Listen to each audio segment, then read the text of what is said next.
माननीय प्रधानमंत्री नरेंद्र मोदी जी।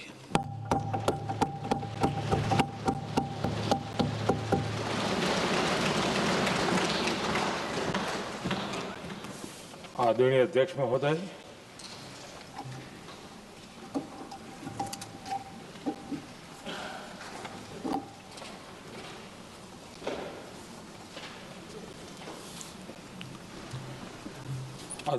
महोदय, मैं इस सम्मानित सदन में पश्चिम एशिया में चल रहे संघर्ष और इसकी वजह से भारत के सामने आई चुनौतियों पर बात रखने के लिए उपस्थित हुआ हूं। इस समय पश्चिमी एशिया की हालत चिंताजनक है। बीते 2-3 हफ्तों में जयशंकर जी ने और हरदीप पुरी जी ने इस विषय पर सदन को जरूरी जानकारी दी है। अब इस संकट को 3 सप्ताह से ज्यादा हो रहा है। इसका पूरे विश्व की अर्थव्यवस्था पर, लोगों के जीवन पर बहुत ही विपरीत असर हो रहा है। इसलिए पूरी दुनिया इस संकट के जल्द से जल्द समाधान के लिए सभी पक्षों से आग्रह भी कर रही है। अध्यक्ष महोदय, भारत के सामने भी इस युद्ध ने अप्रत्याशित चुनौतियां खड़ी कर दी हैं। ये चुनौतियां आर्थिक भी हैं, नेशनल सिक्योरिटी से जुड़ी भी हैं और मानवीय भी हैं। युद्धरत और युद्ध से प्रभावित देशों के साथ भारत के व्यापक व्यापारिक रिश्ते हैं। जिस क्षेत्र में युद्ध हो रहा है वो दुनिया के दूसरे देशों के साथ हमारे व्यापार का भी एक महत्वपूर्ण रास्ता है। विशेष रूप से कच्चे तेल और गैस की हमारी जरूरतों का एक बड़ा हिस्सा यही क्षेत्र पूरा करता है। हमारे लिए ये रीजन एक और कारण से भी अहम है। लगभग 1 करोड़ भारतीय खाड़ी देशों में रहते हैं और वहां काम करते हैं। वहां समंदर में जो कमर्शियल शिप चलते हैं उनमें भारतीय क्रू मेंबर्स की संख्या भी बहुत अधिक है। ऐसे अलग अलग कारणों के चलते भारत की चिंताएं स्वाभाविक रूप से अधिक है। इसलिए ये आवश्यक है कि भारत की संसद से इस संकट को लेकर एक मत और एकजुट आवाज दुनिया में जाए।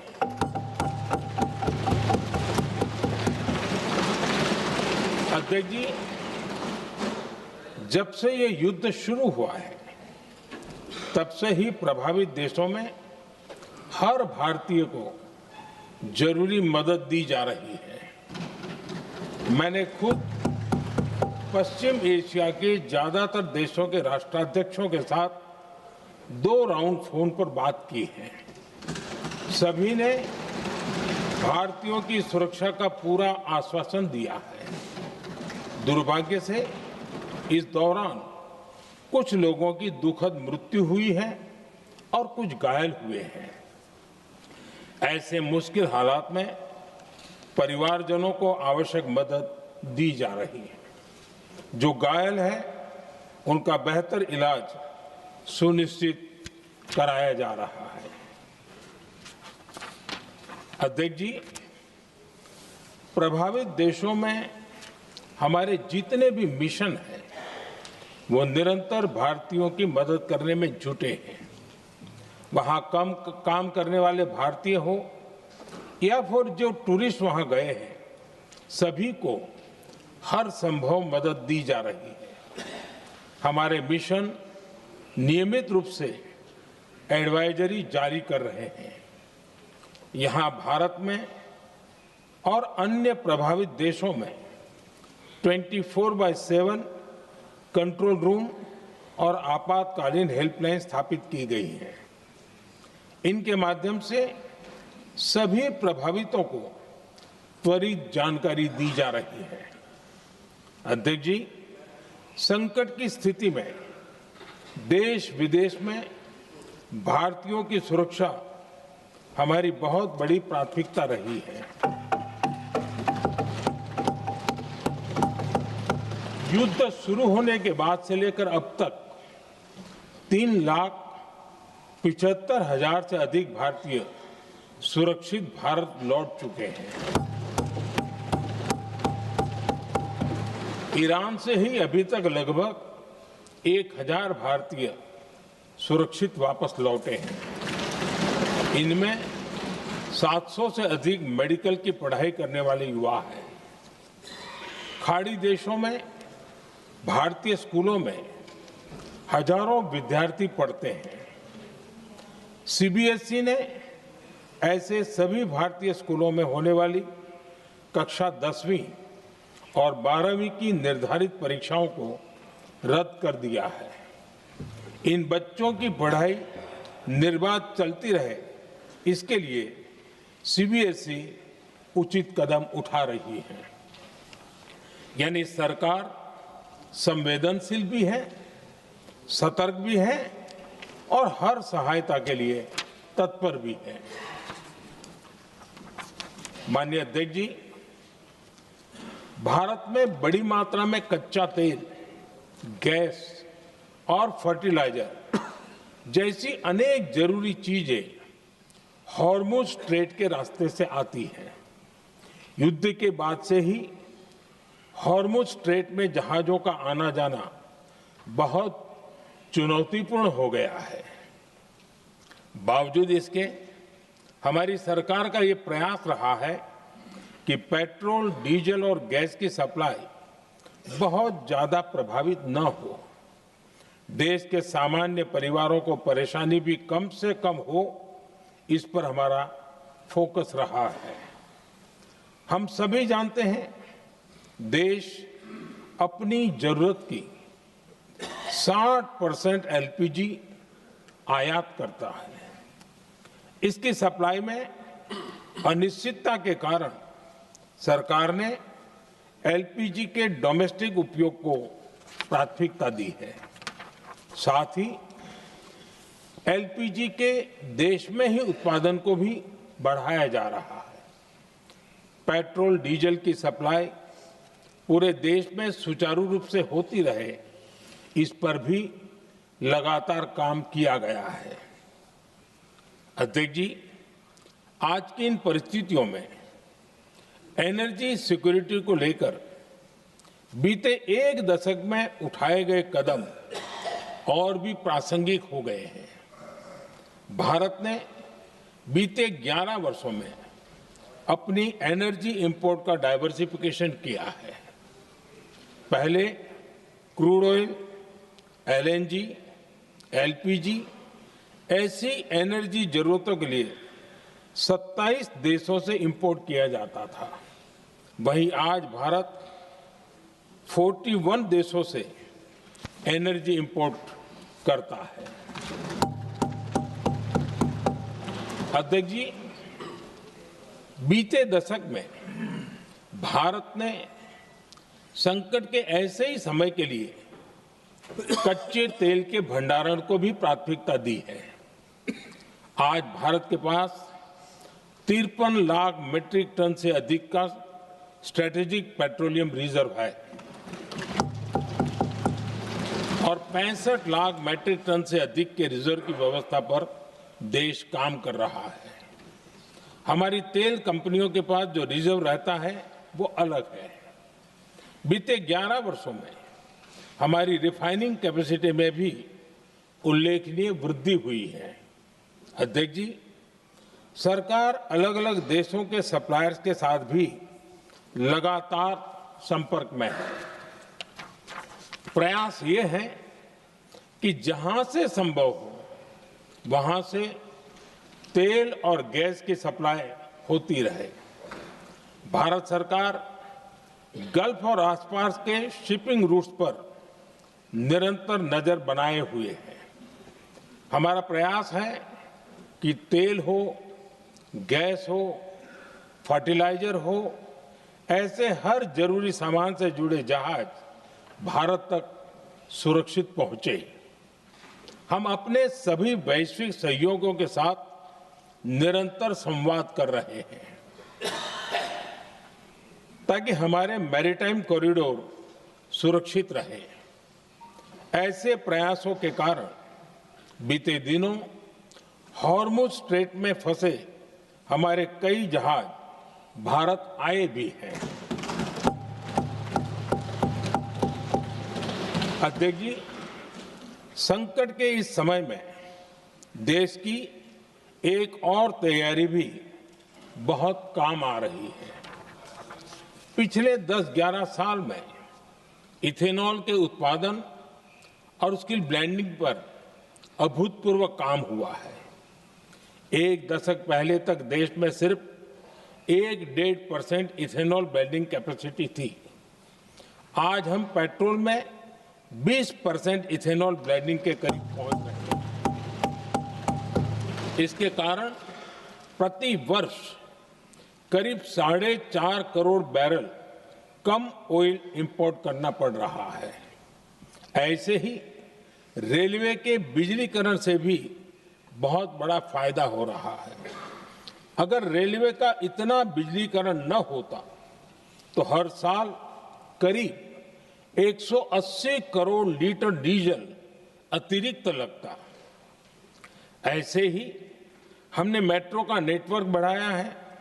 2014 में जहां देश में मेट्रो नेटवर्क 250 किलोमीटर से भी कम था, आज ये बढ़कर करीब 1100 किलोमीटर हो गया है।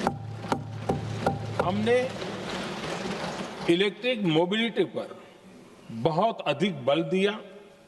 केंद्र सरकार ने राज्यों को 15,000 इलेक्ट्रिक बसें चलाने के लिए दी हैं। आज जिस स्केल पर वैकल्पिक ईंधन पर काम हो रहा है, उससे भारत का भविष्य और सुरक्षित होगा।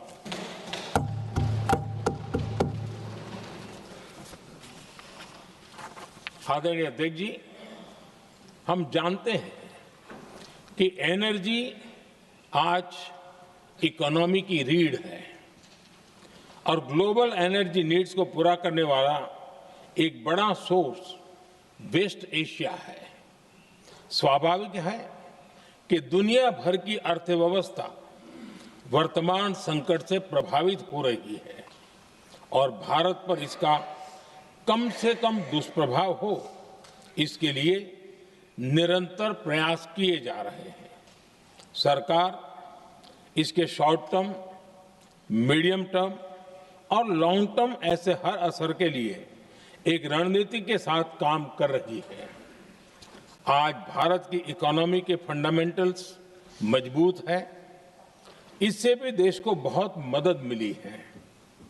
हम हर सेक्टर के स्टेक होल्डर्स के साथ चर्चा कर रहे हैं। जहां भी जरूरत है उस सेक्टर को आवश्यक सपोर्ट दिया जा रहा है। भारत सरकार ने एक इंटर मिनिस्ट्रियल ग्रुप भी बनाया है। ये ग्रुप हर रोज मिलता है और हमारे इंपोर्ट एक्सपोर्ट में आने वाली हर दिक्कत का आकलन करता है और ये ग्रुप आवश्यक समाधान पर भी निरंतर काम करता है। मुझे पूरा भरोसा है कि सरकार और इंडस्ट्री के साझा प्रयासों से हम परिस्थितियों का बेहतर सामना कर पाएंगे।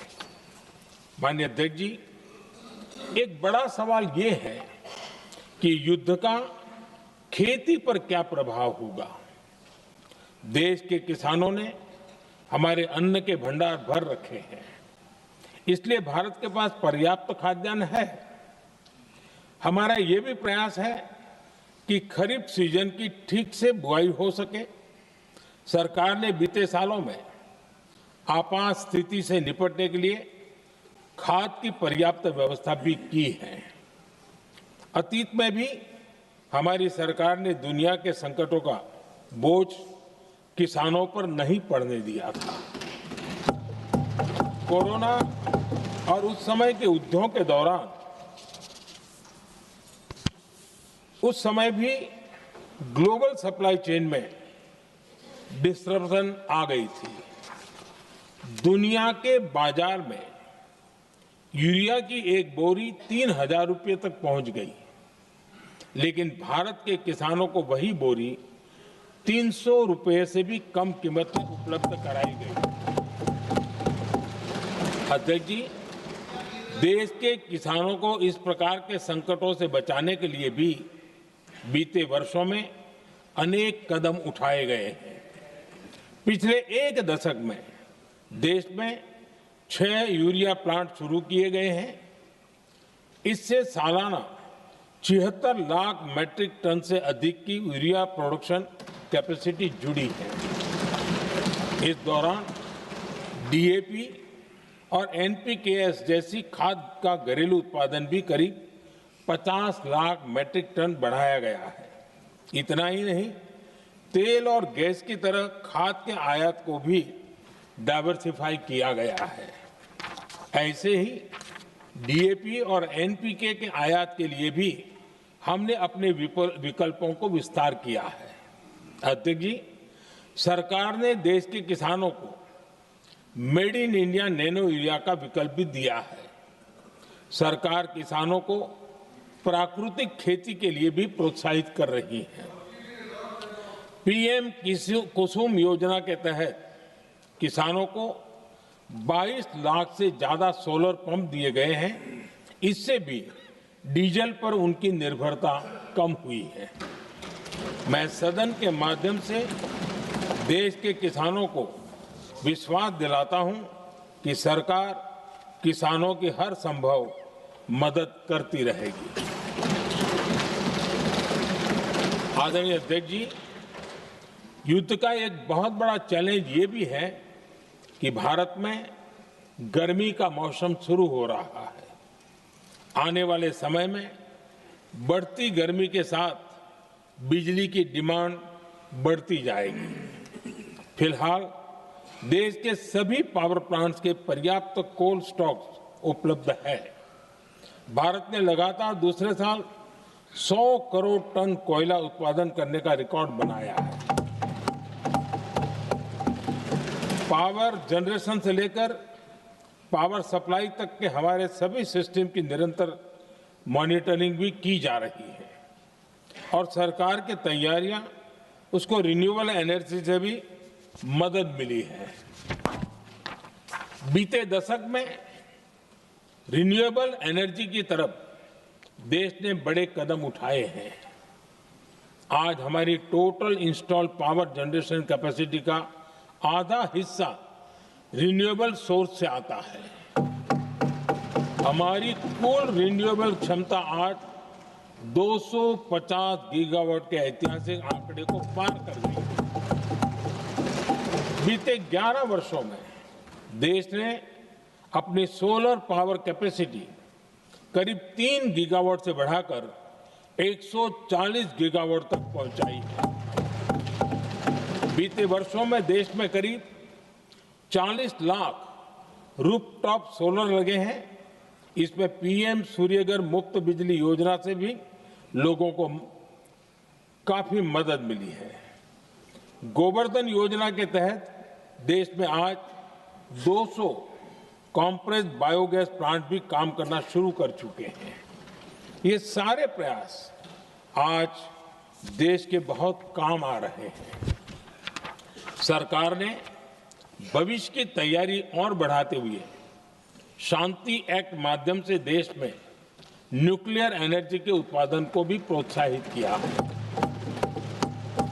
कुछ ही दिन पहले small hydro power development scheme को भी हरी झंडी दी गई है, जिससे अगले 5 वर्षों में 1500 मेगावाट नई हाइड्रो पावर कैपेसिटी जोड़ी जाएगी। आदरणीय अध्यक्ष जी, जहां तक डिप्लोमेसी की बात है, भारत की भूमिका स्पष्ट है। शुरुआत से ही हमने इस संघर्ष को लेकर अपनी गहरी चिंता व्यक्त की है। मैंने स्वयं भी पश्चिम एशिया की सभी संबंधित नेताओं से बातचीत की है। मैंने सभी से तनाव को कम करने और इस संघर्ष को खत्म करने का आग्रह किया है। भारत ने नागरिकों, एनर्जी और ट्रांसपोर्ट से जुड़े इंफ्रास्ट्रक्चर पर हमलों का विरोध किया है। कमर्शियल जहाजों पर हमला और हॉर्मुज स्ट्रेट जैसे अंतर्राष्ट्रीय जलमार्ग में रुकावट अस्वीकार्य है। भारत डिप्लोमेसी के जरिए युद्ध के इस माहौल में भी भारतीय जहाजों के सुरक्षित आवागमन के लिए निरंतर प्रयास कर रहा है। अध्यक्ष महोदय, भारत हमेशा से ही मानवता के हित में और शांति के पक्ष में अपनी आवाज उठाता रहा है। मैं फिर कहूंगा कि बातचीत और कूटनीति ही इस समस्या का समाधान है। हमारे हर प्रयास तनाव को कम करने, इस संघर्ष को समाप्त करने के लिए है। इस युद्ध में किसी के भी जीवन पर संकट मानवता के हित में नहीं है। इसलिए भारत का प्रयास सभी पक्षों को जल्द से जल्द शांतिपूर्ण समाधान के लिए प्रोत्साहित करने का है। अध्यक्ष जी, जब ऐसे संकट आते हैं तो कुछ तत्व इसका गलत फायदा उठाने की कोशिश भी करते हैं। इसलिए कानून व्यवस्था सुनिश्चित करने वाली सभी एजेंसियों को अलर्ट पर रखा गया है। कोस्टल सिक्योरिटी हो, बॉर्डर सिक्योरिटी हो, साइबर सिक्योरिटी हो, स्ट्रेटेजिक इंस्टॉलेशंस हो, सबकी सुरक्षा को और मजबूत किया जा रहा है। अध्यक्ष जी, इस युद्ध के कारण दुनिया में जो कठिन हालात बने हैं, उनका प्रभाव लंबे समय तक बने रहने की आशंका है। इसलिए हमें तैयार रहना होगा, हमें एकजुट रहना होगा।